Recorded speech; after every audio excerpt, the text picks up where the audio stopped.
നമസ്തേ തിരുവനന്തപുരത്തിലേക്ക് സ്വാഗതം. ഗോളാന്തര വാർത്തകൾ ചുരുക്കത്തിൽ.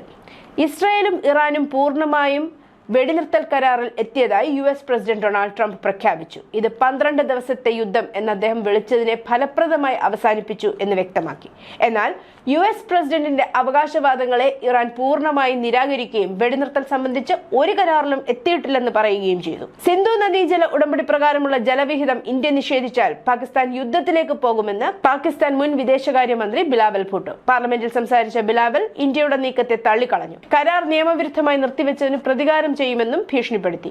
ഇന്ത്യ വെള്ളം നിഷേധിക്കുന്ന നടപടിയുമായി മുന്നോട്ടു പോയാൽ നമുക്ക് വീണ്ടും യുദ്ധം ചെയ്യേണ്ടി വരുമെന്നും ബിലാവൽ പറഞ്ഞു. നിരവധി കാലതാമസങ്ങൾക്ക് ശേഷം ഇന്ത്യൻ ബഹിരാകാശ യാത്രികൻ ഗ്രൂപ്പ് ക്യാപ്റ്റൻ ശുഭാൻഷു ശുക്ലയെ വഹിച്ചുകൊണ്ടുള്ള ആക്സ്-4 ദൗത്യം ജൂൺ 25-ന് വിക്ഷേപിക്കുമെന്ന് നാസ ചൊവ്വാഴ്ച പ്രഖ്യാപിച്ചു. ജൂൺ 22-ന് നടക്കാനിരുന്ന സ്വകാര്യ ദൗത്യത്തിന്റെ 7ാം തവണയും വിക്ഷേപണം നാസ മാറ്റിവെച്ചതിന് തൊട്ടു പിന്നാലെയാണ് ഈ പ്രഖ്യാപനം. ഖത്തറിലെ അൽ ഉദൈദ് US വ്യോമത്താവളത്തിന് നേരെ ഇറാൻ നടത്തിയ മിസൈൽ ആക്രമണത്തെ തുടർന്ന് താൽക്കാലികമായി അടച്ച വ്യോമാതിർത്തികൾ ഖത്തർ, കുവൈറ്റ്, ബഹ്റൈൻ എന്നീ രാജ്യങ്ങൾ വീണ്ടും തുറന്നു. ലോകത്തിലെ ഏറ്റവും ശക്തമായ ഡിജിറ്റൽ ക്യാമറ അതിന്റെ ആദ്യ ചിത്രങ്ങൾ പുറത്തുവിട്ടു. ചിലിയിലെ വെറാസി റൂബിൻ ഒബ്സർവേറ്ററിയിൽ സ്ഥാപിച്ചിട്ടുള്ള 3200 megapixel legacy survey of space and time LSST camera ഇതുവരെ കണ്ടിട്ടില്ലാത്ത അതിശയകരമായ വിശദാംശങ്ങളിൽ പ്രപഞ്ച ദൃശ്യങ്ങൾ വെളിപ്പെടുത്തി. രാത്രി ആകാശത്തിന്റെ വിശാലമായ ഭാഗങ്ങൾ പകർത്തിയ ക്യാമറ നക്ഷത്ര രൂപീകരണ നെബുലകളുടെയും കൂറ്റൻ ഗാലക്സി ക്ലസ്റ്ററുകളുടെയും അതിശയിപ്പിക്കുന്ന കാഴ്ചകൾ അനാവരണം ചെയ്തു. ഒരു ദശാബ്ദക്കാലം ഓരോ 3 ദിവസത്തിലും ദൃശ്യമാകുന്ന ആകാശത്തിന്റെ മുഴുവൻ ചിത്രങ്ങളും ഈ വിപ്ലവകരമായ ഉപകരണം ഉപയോഗിച്ച് പകർത്തും. ഇത് നമ്മുടെ നിരന്തരം വികസിച്ചുകൊണ്ടിരിക്കുന്ന പ്രപഞ്ചത്തിന്റെ വിപ്ലവകരമായ ടൈം ലാപ്സ് കാഴ്ച വാഗ്ദാനം ചെയ്യുന്നു. പുറത്തിറങ്ങിയ ആദ്യ സെറ്റ് ചിത്രങ്ങളിൽ പിങ്ക്, ഓറഞ്ച് നിറങ്ങളിൽ തിളക്കമുള്ള ട്രിഫിഡ് ലഗൂൺ നെബുലകൾ കാണിക്കുന്നു. വെറും 7 മണിക്കൂർ കൊണ്ട് 678 എക്സ്പോഷറുകൾ എടുത്താണ് ഇവ പകർത്തിയത്. നക്ഷത്ര രൂപീകരണ മേഖലകൾ മിൽക്കി വേയ്ക്കുള്ളിൽ ആയിരക്കണക്കിന് പ്രകാശവർഷം അകലെയാണ് സ്ഥിതി ചെയ്യുന്നത്. മറ്റൊരു ചിത്രം വെർഗോ ക്ലസ്റ്ററിന്റേതാണ്. ഇത് മിൽക്കി വേയേക്കാൾ ഏകദേശം 100 ബില്യൺ മടങ്ങ് വലുതാണ്. ഖത്തറിലെ അൽ ഉദൈദ് വ്യോമത്താവളം ലക്ഷ്യമിട്ട് ഇറാനിയൻ റവല്യൂഷണറി ഗാർഡ് നടത്തിയ ആക്രമണത്തെ UAE ശക്തമായി അപലപിച്ചു. ഖത്തറിന്റെ പരമാധികാരത്തിന്റെയും വ്യോമാതിർത്തിയുടെയും നഗ്നമായ ലംഘനമാണിതെന്നും അന്താരാഷ്ട്ര നിയമത്തിന്റെയും ഐക്യരാഷ്ട്രസഭയുടെ ചാർട്ടറിന്റെയും വ്യക്തമായ ലംഘനമാണെന്നും UAE വിശേഷിപ്പിച്ചു. ഇറാന്റെ പരമോന്നത നേതാവ് ആയത്തുള്ള അലി ഖമേനിക്ക് മുന്നറിയിപ്പുമായി മുൻ രാജാവിന്റെ മകനും കിരീടാവകാശിയുമായ റസ പഹ്ലവി ഇപ്പോൾ സ്ഥാനമൊഴിയുകയാണെങ്കിൽ മാന്യമായ വിചാരണ ലഭിക്കുമെന്നാണ് പഹ്ലവി ഖമേനിക്ക് മുന്നറിയിപ്പ് നൽകിയത്.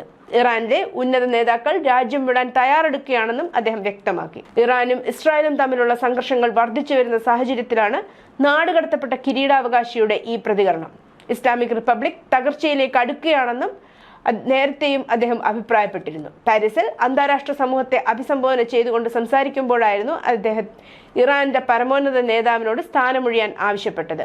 ദക്ഷിണ സുഡാൻ പോലുള്ള സ്ഥലങ്ങൾ ഉൾപ്പെടെയുള്ള അവരുടെ മാതൃരാജ്യത്തിനു പുറത്തുള്ള രാജ്യങ്ങളിലേക്ക് കുടിയേറ്റക്കാരെ നാടുകടത്തുന്നത് പുനരാരംഭിക്കണമെന്ന പ്രസിഡന്റ് ഡൊണാൾഡ് ട്രംപിന്റെ അടിയന്തര അഭ്യർത്ഥന തിങ്കളാഴ്ച സുപ്രീം കോടതി അനുവദിച്ചു.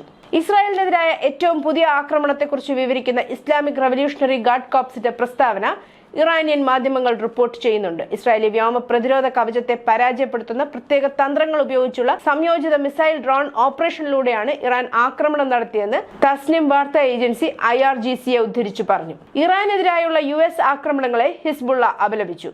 അഹങ്കാരത്തിന്റെ വ്യാമോഹത്താൽ US പ്രസിഡന്റ് ഡൊണാൾഡ് ട്രംപ് നയിക്കുന്ന അമേരിക്ക ഇസ്ലാമിക് റിപ്പബ്ലിക്കിന്റെ സുരക്ഷയ്ക്കും സ്ഥിരതയ്ക്കും ഭീഷണിയാണെന്ന് ഹിസ്ബുള്ള പ്രസ്താവനയിൽ പറഞ്ഞു. US ഭീകരതയുടെ ഔദ്യോഗിക സ്പോൺസറാണെന്നും അന്താരാഷ്ട്ര ഉടമ്പടികൾ, മാനുഷിക നിയമങ്ങൾ, പ്രതിജ്ഞകൾ അല്ലെങ്കിൽ കടമകൾ അംഗീകരിക്കുന്നില്ലെന്നും ലോകത്തിനു മുന്നിൽ തെളിഞ്ഞുവെന്നും അവർ പ്രസ്താവനയിൽ പറഞ്ഞു. ഇസ്രായേലും ഇറാനും തമ്മിലുള്ള യുദ്ധത്തെ പാകിസ്ഥാൻ ഇറാനെ പിന്നിൽ നിന്ന് കുത്തിയതായി ഇറാനിയൻ വൃത്തങ്ങൾ. ഇസ്രായേലിനെതിരെ ആവർത്തിച്ച് പ്രസ്താവനകൾ നടത്തി ഇറാന് പിന്തുണ കാണിക്കാൻ പാകിസ്ഥാൻ ശ്രമിക്കുന്നുണ്ടെങ്കിലും പാകിസ്ഥാൻ ചതിച്ചുവെന്നാണ് ഇറാനിയൻ വൃത്തങ്ങൾ പറയുന്നത്. ജൂൺ 13-ന് കൊല്ലപ്പെട്ട ഇറാന്റെ പരമോന്നത കമാൻഡർ മുഹമ്മദ് ഹുസൈൻ ബക്രിയുടെ കൊലപാതകത്തിൽ പാകിസ്ഥാൻ സൈനിക മേധാവിയും ഫീൽഡ് മാർഷലുമായ അസിം മുനീറിന്റെ പേര് ഉയർന്നു വന്നിട്ടുണ്ട്. ഇറാൻ കമാൻഡറുടെ കൃത്യമായ സ്ഥാനം അമേരിക്കയുമായും ഇസ്രായേലുമായും അസിം മുനീർ പങ്കിട്ടതായും സൂചിപ്പിക്കുന്നു. ന്യൂസ് ഡെസ്ക്, നമസ്തേ തിരുവനന്തപുരം.